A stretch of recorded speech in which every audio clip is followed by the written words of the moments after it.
Ju njohim me përmbledhjen javore të lajmeve. Kjo është Radio 7. Kryeministri i Shqipërisë Edi Rama mbledh grupin parlamentar dhe paralajmëron reformë në sistemin gjyqësor. Pas vendimit të gjykatës kushtetuese dhe rivendosjes së pezullimit të zëvendës kryeministres Belinda Balluku, kryeministri deklaroi se të gjithë anëtarët e trupës shfaqën unanimitet lidhur me problemin, por ndahen tek rrugëzidhja. Për këtë arsye, ai kërkon angazhimin e grupit parlamentar socialist për zgjidhjen përmes ndërhyrjes në legjislacion. Për Ramën, e vetmja palë e përmbushur nga rikthimi i pezullimit është SPAK-u, që në këto kushte mund të vazhdojë krejt qetësisht hetimin përkatës. Sipas tij, deri në adresimin ligjor të zgjidhjes, nuk ka asnjë urgjencë për të trajtuar kërkesën për heqjen e imunitetit. Rama pretendon se funksionet e padelegueshme kushtetuese nga i antarit të qeverisë tek ai i presidentit të Republikës dhe jo vetëm nuk mund të pezullohen.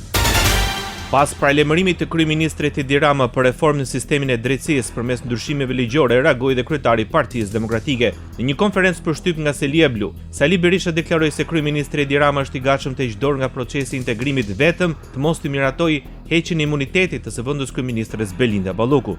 Sipas Berishës, Rama është përballur me kërcënimin e Ballukut se do i marrë me vete.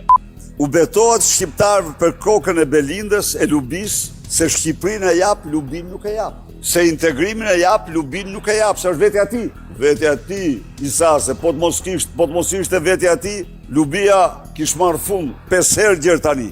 Po të mos ishte vetja e tij, po është vetja e tij. Edhe ajo ja ka bërë bet me vetë do të marrë. Për ish demokratin, rruga e vetme është rrëzimi i mazhorancës qeverisëse përmes revoltave. Ai tje u betua para shqiptarëve se të harrojë Europa, se do lëshojë unë Belindën, vetë e tij. Çfarë ka parlamentin? A në gjurë çfarë tha apo jo? Kryeministri dhe kryetari i mazhorancës parlamentare. Dhe është ai, mund të them që është mazhorancë, është fake mazhorancë. Kështu që nuk ka tani, çdo shqiptar ka të qartë, që ka vetëm një rrugë, revolt, gjenërzimin e tij. Ishte Sali Berisha. Dosja ish kryebashkiakut të Tiranës do të gjykohet në gjykatën kundër krimit të organizuar dhe korrupsionit. Gjykata miratoi shqyrtimin e çështjes në ngarkim të Erion Veliajt, bashkëshortës së tij Ajola Xoza, si dhe 28 personave dhe shoqërive pjesë së njëjtës dosje. Vendimi mor nga gjyqtarja Etleva Deda. SPAK ka randitur ndaj Veliajt 13 akuza për korrupsion pasiv, pastrim parash, mosdeklarim pasurie, shpërdorim detyre dhe futje sendeve në burg. Xoza akuzohet dhe për pastrim parash, mosdeklarim pasurie dhe fshehje të ardhurave. Biznesmenët akuzohen për korrupsion aktiv të funksionarëve të lartë shtetëror ose të zgjedhurve vendor, fshehje të ardhurash dhe pastrim parash. Ish deputetja Klotilda Bushka akuzohet për veprime që pengojnë zbulimin e së vërtetës. Politik. Protesta organizuar nga Partia Demokratike e mbrëmjen e së martës në Tiranë pasojnë në përplasje me forcat e rendit. Arrestohen 21 persona, ku të paktën 7 janë të mitur nën moshën 18 vjeç. Pjesa më e madhe të ndaluarve rezultojnë persona përsëritës të arrestuar më parë për dhunë në tubimet e Partisë Demokratike.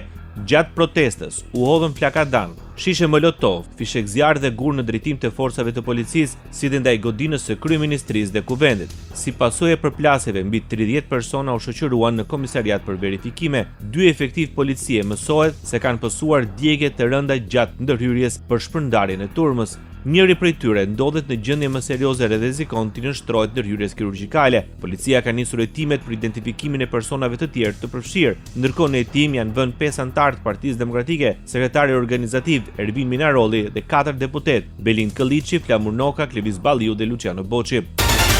Sali Berisha u paraqit në spitalin e traumës, ku mori trajtim deputeti Bledion Albati. Ky i fundit përfundoi në spital pas përplasjeve me efektivët gjatë protestës së dhunshme të Partisë Demokratike para kryeministrisë dhe parlamentit, ndërsa hyn brenda spitalit të shoqëruar nga Gazmet Bardhi, Elda Hoti, Berisha mohoi se kishte efektiv të lënduar. Policë i përdorin miq për top, Edi Rama dhe Lubi Balluku për të mbrojtur plaçkën e tyre, për posana fjalë të shkau goja e parë, për të mbrojtur plaçkën e tyre. Ata janë gati të sakrifojnë policë dhe kryetarë. Janë gati të futin flakën e Shqipërisë. Dhe ky është qëllimi kriminal të balë përgjegjës. Ata do të futojnë. Drejtori i përgjithshëm i policisë së shtetit Ilir Prota pasi vizitoi efektivet e dëmtuar gjatë protestës së opozitës në repartin e djegëve, falenderoi punojësit e policisë për profesionalizmin, sakrificën, durimin dhe maturinë e treguar përballë një barbarie të tejskajshme, me bomba molotov, lëndë piroteknike dhe sende të forta, ku përpasoj u lënduan 16 efektiv. Fitoj nga rasti të bëj një falënderim për profesionalizmin që kanë treguar punojësit e policisë dhe vetëm Zoti e di se sa krenari janë për ta dhe për atë që ata bëjnë çdo ditë dhe për atë që sot kanë treguar vetë përmbajtje dhe qytetari të tejskajshme në kundërshtim me atë me të cilën u përballën, e cila ishte shenjë barbarie ekstreme. Ndërsa mohoi që të kishte informacione për protestues të plagosur. Nuk kemi informacion deri tani për protestues të plagosur. Sociale. Rëndohet perceptimi i korrupsionit në Shqipëri. Në raportin e Transparency International për vitin 2025, Shqipëria pësoi një rënje me 11 pozicione nga 42 pikë që kishte në vitin 2024. Raporti i fundit e vlerëson vendin me 39 pikë, duke radhitur e 80-ta mes 182 shteteve, ndërsa Kosova është vlerësuar me 43 pikë, duke shënuar një rënje me 1 pikë krahasuar me vitin paraprak. Maqedonia e Veriut nuk ka pësuar ndryshimin e krahasim me një vit më parë, duke u vlerësuar me 40 pikë dhe duke u radhitur në vendin e 84. Të dhënat që përdoren në hartimin e indeksit mbulojnë format e korrupsionit në sektorin publik, si rushfeti, keqpërdorimi i fondeve publike apo përdorimi i funksioneve publike nga zyrtarët për përfitime personale pa u përballur me pasoja. Legalizimet e ndërtimeve informale do të dërgohen qytetarëve drejt për drejt në profilin e tyre në platformën e Elbena. Agjencia Shtetërore e Kadastrës në Shqipëri shpelos hapin e radhës me synim digitalizimin e shërbimeve. Dokumenti përkatës mbërrin menjëherë në llogaritë e Elbenia duke shmangur paraqitjen fizike në sportele, pritjen e radhë apo dërgim përmes postës. Ndryshimi synon të përshpejtojë procedurat dhe të rrisë siguri në dorëzimin e dokumentacionit zyrtar. Ambasadori i Bashkimit Evropian në Shqipëri kujton qeverisë se ka marrë 100 milion euro nga Unioni për të mbështetur zhvillimet e kapitalit njerëzor. Pjesëmarrës në aktivitetin Fondi Social 2026, garanci për qëndrueshmërinë e shërbimeve për mirëqenien e qytetarëve, Silvio Gonzato theksoi rëndësinë e investimit në mirëqenie sociale me synim minimizimin e varfërisë dhe të cënueshmërisë në shoqëri. Pa u përqendruar shumë tek shifrat, më lejoni të theksoj një fakt, që mbështetja e Bashkimit Evropian për mbrojtjen sociale në Shqipëri është nga më të lartat në të gjithë Ballkanin perëndimor. Ne po investojmë më shumë se 100 milion euro me anën e projekteve BE-ja për gjithëpërfshirjen sociale dhe BE-ja për punësimin dhe gjithëpërfshirjen sociale. Gonzato kërkoi rishikim të ligjit për përkujdesjen sociale, duke theksuar se nuk mjafton harmonizimi i legjislacionit me atë evropian. Duhet përqendrohemi tek zbatimi. Harmonizimi i legjislacionit në BE-s është i rëndësishëm, por nuk mjafton në vetvete pa zbatimin e legjislacionit. Pra duhet të ketë zbatim efektiv që kërkon buxhete, kërkon burime të duhura njerëzore, kërkon sisteme të forta të përkujdesjes. Fondi Social i Shqipërisë ka 7 vite që është në funksion dhe ka financuar më shumë se 70 projekte dhe shërbime. Kryeministri i Shqipërisë Edi Rama listoi 14 shërbime të reja që do të financohen nga Fondi Social për shtresat më të ndjeshme të shoqërisë.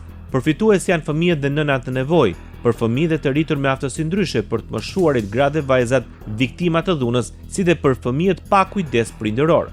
Paketa e re u prezantua gjatë një aktiviteti me fokus tek Fondi Social për vitin 2026, ku kryeministri Edi Rama e vuri theksin tek angazhimi i bashkive për të qenë më afër qytetarëve në nevojë.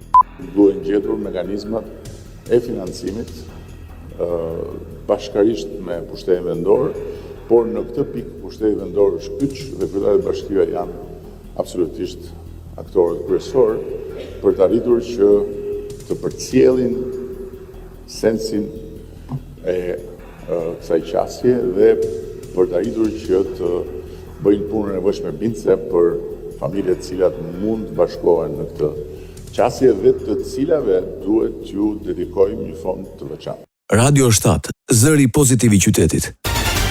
Shqipëria, Kosova dhe Kroacia vijojnë bashkëpunimin trepalësh në fushën e mbrojtjes. Në Shkodër zhvillua takimi mes shefit të shtabit përgjithshëm të forcave të armatosura të Shqipërisë, General Lejtnant Arben Kinxhi, me shefin e shtabit përgjithshëm të forcave të armatosura të Kroacisë dhe komandantin e forcës së sigurisë Kosovës. Përmes rrjeteve sociale, General Kinxhi deklaroi se takimi ka në fokus thellimin e bashkëpunimit ushtarak mes planeve konkrete. Në deklaratën e firmosur nga ministrat e tre vende u ra dakord për promovimin e kapaciteteve mbrojtëse dhe bashkëpunimi për industrinë përkatëse, rritjen e ndërveprueshmërisë ndërmjet edukimit, trajnimeve dhe stërvitjeve, kundërpërgjigjen ndaj kërcënimeve hibride dhe rritje e qëndrueshmërisë si ofrimi i mbështetjes së plotë për integrimin euroatlantik. Ndoqet përmbledhjen javore të lajmeve. Kjo është Radio 7, zëri pozitiv i qytetit.